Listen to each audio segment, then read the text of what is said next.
Ken, the $50 Amazon scooter that's sort of already falling apart. I see some grip tape peeling and is extremely undialed and low-key feels like it's shaking in half.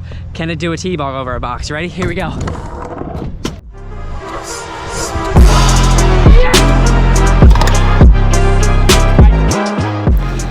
Hey, what's poppin', everyone? Welcome back to a brand new video. So, I know a lot of you guys are in the market for buying a scooter, but you don't have a ton of money and your mom or dad doesn't really want to drop $200–300 on a scooter. So today, I've decided to find the most budget-friendly scooter on the internet. I got this straight from Amazon for literally, I don't even think it was $50. Here's what we're gonna do. Obviously, it's a $50 scooter. It's not gonna be as good as like a pro scooter like a Mad Gear that goes for at least $100 to $200. But if you're in the market for a scooter, you don't want to drop a ton of money, you're just trying to figure out whether you like riding a scooter or not, or you just want something to cruise around with your homies at the skate park, I'm gonna see if this $50 Amazon scooter, that I'm not even joking, I got this on Amazon Prime, I ordered like 2 days ago, it was hardly any money compared to any pro scooter.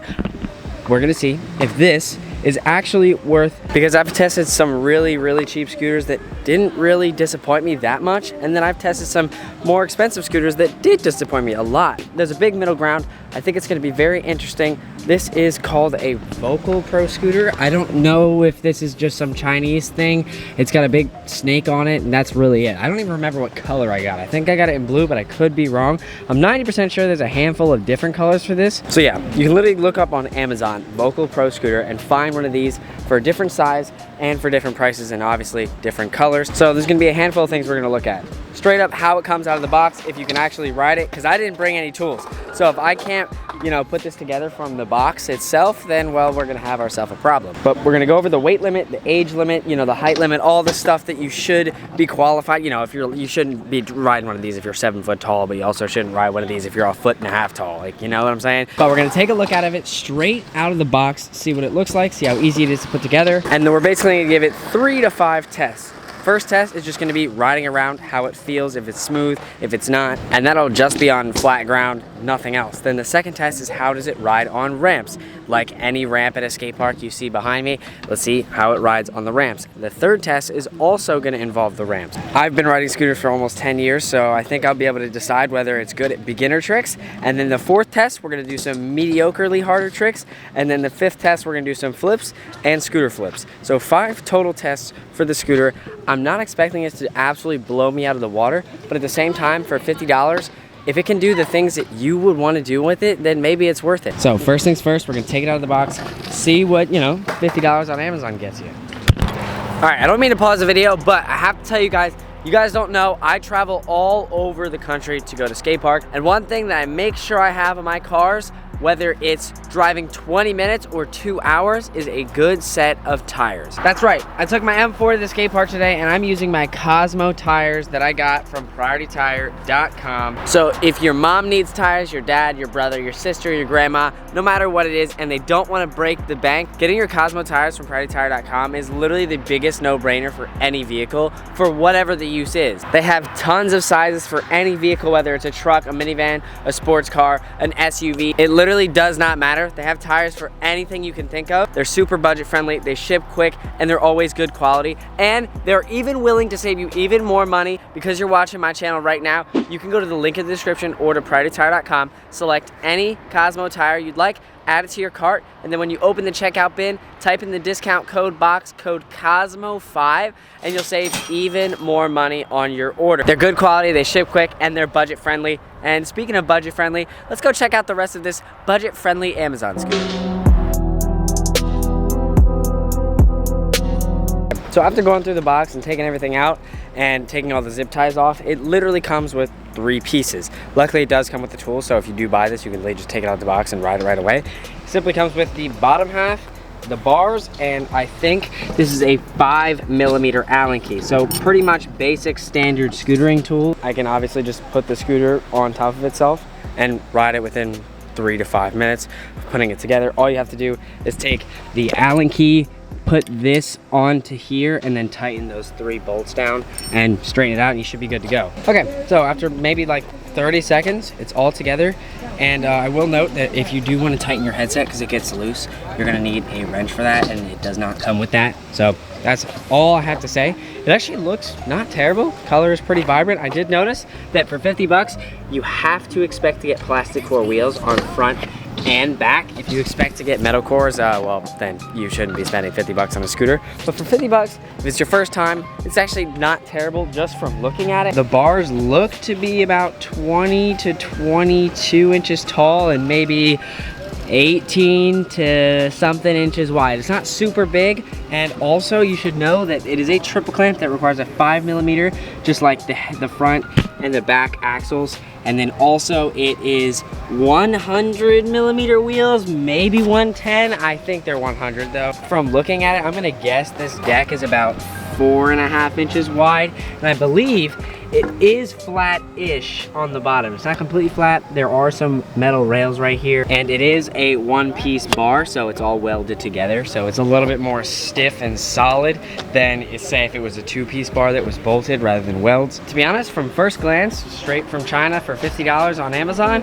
it's not the worst thing I've seen ever. I don't know how long this grip tape's gonna last because it looks pretty thin and cheap, but what can you expect for $50 on Amazon? And I'm almost 6 foot tall, and this scooter is kind of a little below my waist, just a tiny bit. So if you're not super tall, but you're also not super small, it seems like a medium-sized scooter. But yeah, we have the entire skate park back here to test it out. I'm actually quite interested to see if this thing absolutely sucks, because just looking at it, it doesn't look awful, but that could, you know, that varies depending on the rider and the tricks, and that's why we're gonna put it to the test right now.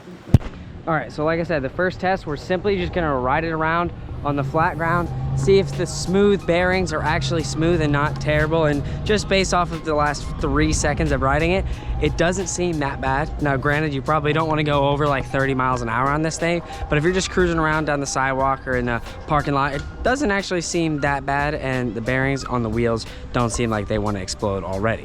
And I will say, just from turning it, the headset is definitely not as smooth as I'd like. It's kind of a little stiff, and I literally hand tightened the actual press to like make the headset secure. And well, just after a hand tight, usually stuff like that shouldn't be stiff as it is right now, but it is. So that is one thing to note. You might have to, you know, make it looser or whatever, but that also will sacrifice how dialed it is, because this thing out of the box isn't awful. I've heard worse, but it's also not like real dialed either. But it doesn't feel like it's falling apart. Now granted, I haven't done anything like serious, but just from riding it around, it does not feel like it's falling apart. The foot space isn't actually that bad, and I am like a size 11 shoe. Most of you guys probably aren't that, but for the actual dimensions of the deck, it's probably maybe a 19-inch long deck, 18.5 or so, no less than that, but also no bigger than 19. That's decent foot space, so it's definitely not uncomfortable to ride just on flat ground, so that's good. Test number one, pretty solid. And the second thing, we're gonna actually take it on some ramps. We have all different varieties of ramps here. We have small quarter pipe, harsh transition bank, less harsh transition bank, Euro gap, big quarter pipe, mini quarter pipe, ledges, all kinds of stuff. It's gonna be very easy to see if this thing sucks at one thing and as good as the other. All right, so I'm just gonna go on every single ramp in one shot. Down the small bank, up the big one. Wow, okay, I will say, without even thinking about it, I've noticed how much smoother the wheels are on the ramps versus the actual concrete in between.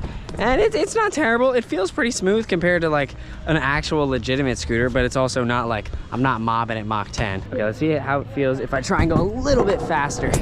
Yeah, definitely feels like it's worth 50 bucks, and you can hear it. It's kind of just like hussing a little bit. It's not like quiet like really nice bearings would be, but honestly, just from riding the ramps, I've only done 2, it's not terrible. I think I want to try that big quarter and the box jump setup. That'll make a very obvious difference because you have to go much faster. Drop in, good pump, and yeah, it's actually not terrible. Like, for 50 bucks, I would have expected it to feel much more raggedy, but straight out the box, doesn't seem like it's gonna fall apart on me, which is always nice. That's also another thing to note. This skate park, if you couldn't tell, is metal. And metal is extremely, extremely smooth. So it's not gonna be like the grippiest stuff. And it feels already kind of slippery just because there's a little bit of dust. But just keep that in mind, because it really varies on which kind of skate park you're riding. Like if it's wood, it's gonna completely feel different than concrete versus metal. And if you're in like a bowl, it's gonna make a huge difference just on your wheels and how the ride quality is. Now I will say, just after riding the ramp like twice, I can notice that the headset has already gotten loose, and you guys have seen I have not done a single trick. I've just done jumps, like no hard tricks. The headset is definitely looser now. Like I said before, I did hand tighten it, like literally just my right hand to get it as far as I could without, you know, using a wrench because I don't have a wrench. But I will say that's one thing to note.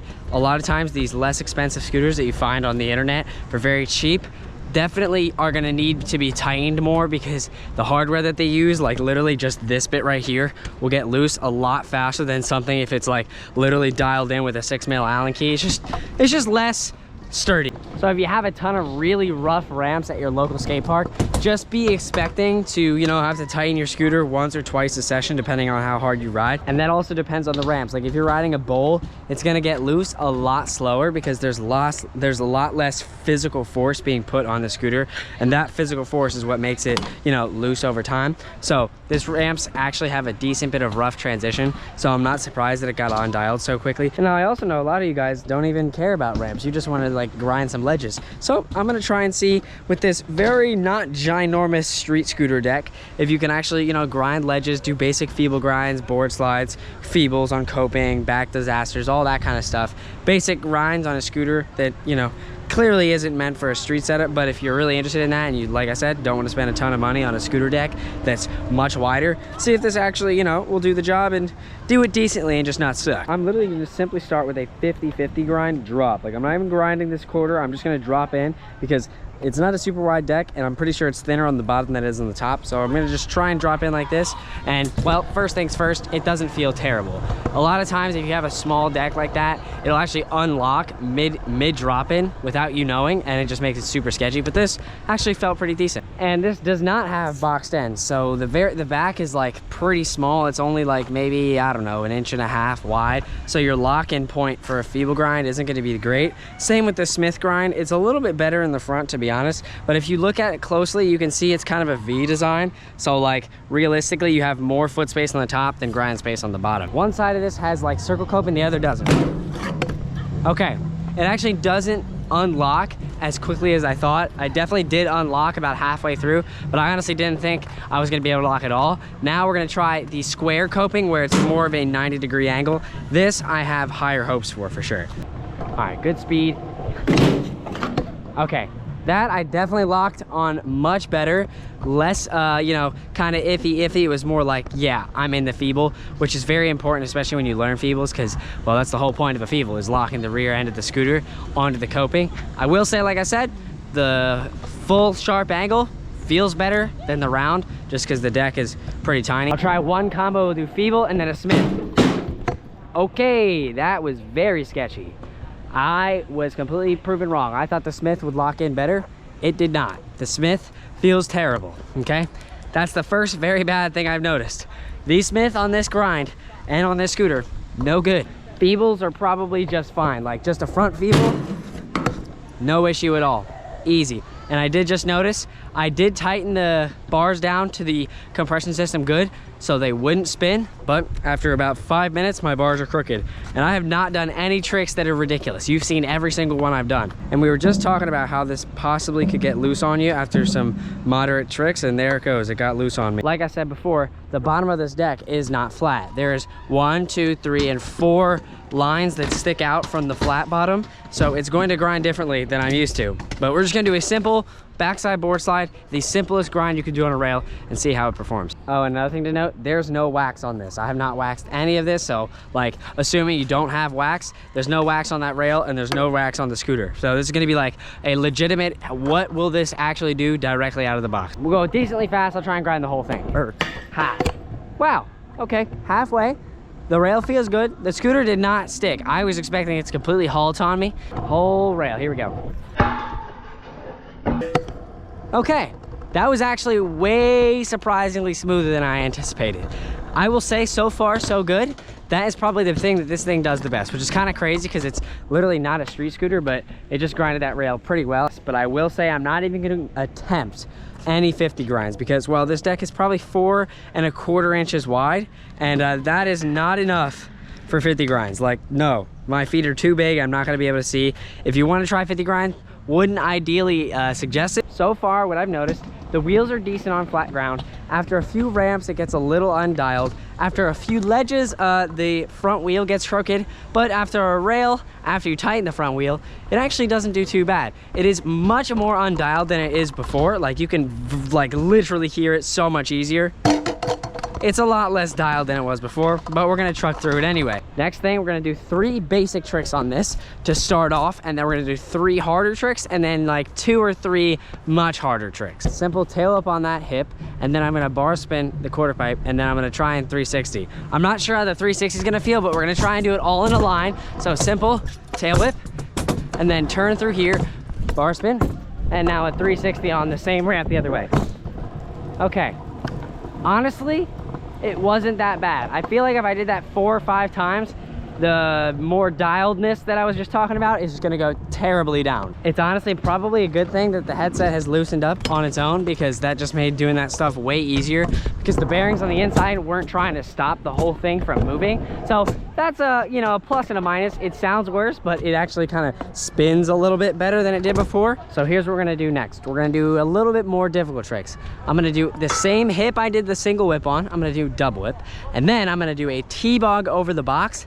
And then I think the next trick for that, I believe I'm gonna say the smart one to test it is a finger whip. A lot of you guys like doing finger whips, but I will say this deck is flat, but it's slightly angled. So, you know, my fingers might be in danger. Starting off with the double whip though. All right, not terrible. Now we have to do a T-bog over this whole box. Can the $50 Amazon scooter that's sort of already falling apart, I see some grip tape peeling and is extremely undialed and low-key feels like it's shaking in half, can it do a T-bog over a box? Ready? Here we go. Okay, wow, it actually worked. It definitely feels worse than it did 5 minutes ago. Okay, 2 out of the 3 have been completed. Now we're gonna go back over here and out of the same box. We're not gonna go over because, well, this thing's way too small and I'm low-key sketched out a bit. I'm gonna do a finger whip fly out. This should be pretty simple and easy just because the bars aren't that tall. So it should be very easy to bring it up and just smack the deck, have it do a tail whip and land. Drop it in, set my feet right. Oh my God. Holy cow, that was absolutely disgusting, but I did land it first try. So the most intense and the final test, we're gonna do 3 much more advanced tricks that this scooter probably most likely won't see from the average buyer. I think the limit of the average buyer will probably be the 360 and the finger whip that I just did, but by the time you get good at those tricks, you're probably gonna wanna upgrade. But I just wanna see, just out of curiosity, if this thing can handle a bri flip, a flare, and let's say a kickless. Those are 3 decently hard tricks that are for park riders, starting with the kickless, then the bri flip, and then the flare. We're probably gonna do the kickless first, and then if I land it good, maybe I'll just throw the bri flip, and if I land that good, yeah, I need to run up for the flare for sure. All right, can it kickless? Okay, yes it can kickless. Now we just push a little bit farther. Bri flip, okay.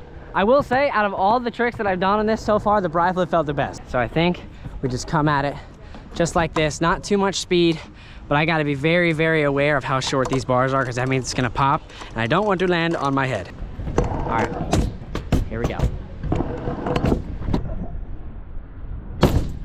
Okay, it actually worked. Well, there you go. It has survived the entire list of tricks that I put it towards. Honestly, for 50 bucks, this thing doesn't absolutely suck. I'll catch y'all next time.